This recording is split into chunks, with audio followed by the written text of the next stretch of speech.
ഞങ്ങളുടെ പേര് തോമസ് എന്നതാണ്. ഹിമാലി മാങ്കുളം എന്ന് പറഞ്ഞ സ്ഥലത്ത് നിന്നാണ് വരുന്നത്. 4 വർഷത്തിന് മുമ്പ് പശു വലിച്ചു കൊണ്ടുപോയപ്പോൾ കൈകുത്തി വീണിയതിന്റെ ഫലമായി കൈ അനക്കാൻ പറ്റത്തില്ലായിരുന്നു. എന്നാൽ 2021 TV പ്രോഗ്രാം കാണുമ്പോൾ അടുപ്പിൽ അരി തിളയ്ക്കുന്നത് പോലെ കൈയുടെ ഞരമ്പില് ഒരു അനുഭവം ഉണ്ടായി. ഈ അടുപ്പിൽ അരി തിളയ്ക്കുന്ന പോലെ അങ്കിള് പറഞ്ഞായിരിക്കും അല്ലേ? ഒരു അനുഭവം ഉണ്ടായി. ആ സമയത്ത് തന്നെ ആ വേദനകൾ പരിപൂർണമായി മാറിയതാണ്. കൈയടിച്ച് കർത്താവിനെ സ്തുതിക്കാം. അങ്കിള് തന്നെ ഒന്ന് പറയാവോ? പശു വലിച്ചോണ്ട് പോയ സമയത്ത് കുത്തിയിടിച്ചതാണ്.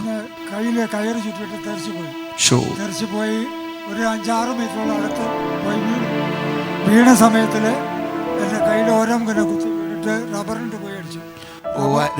റബ്ബറിന് പോയിട്ട് ഇടിച്ചു ഈ ഓരം കുത്തി വീണിട്ട്. അപ്പൊ ആശുപത്രിയിൽ പോയി. ആശുപത്രിയിൽ ചെന്ന ഡോക്ടർ 1 മാസം കൈ ഇങ്ങനെ ഇട്ടു, ബാഗിനകത്ത് ഇട്ടു.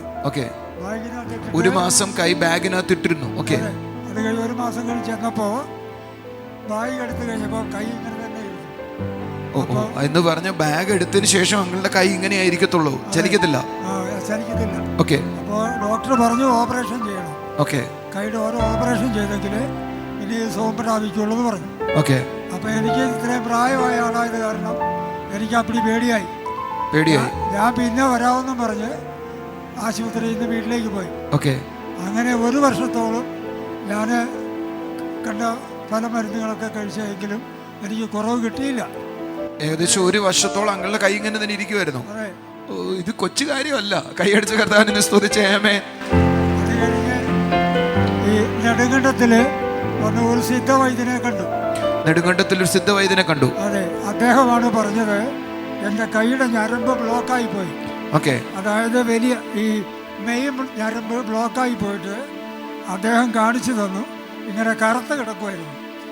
ഇവിടെ മുതൽ ഇവിടം വരെ ഞരമ്പ് ബ്ലോക്കായിട്ട് കറുത്ത് കിടക്കുമായിരുന്നു. അത് നെടുങ്കണ്ടത്തുള്ള ഒരു സിദ്ധവൈദ്യനാണ് അത് കാണിച്ചു തന്നത്.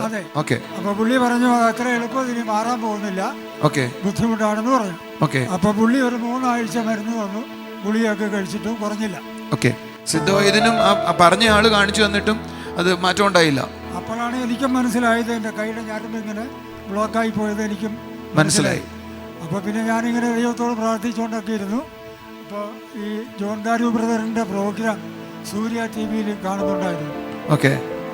ഒരിക്കൽ ഈ കട്ടപ്പന ഈ ടൗൺ ഹാളിൽ വന്ന് എനിക്ക് ഈ ആരാധന കൂടാനും സാധിച്ചിട്ടുണ്ട്.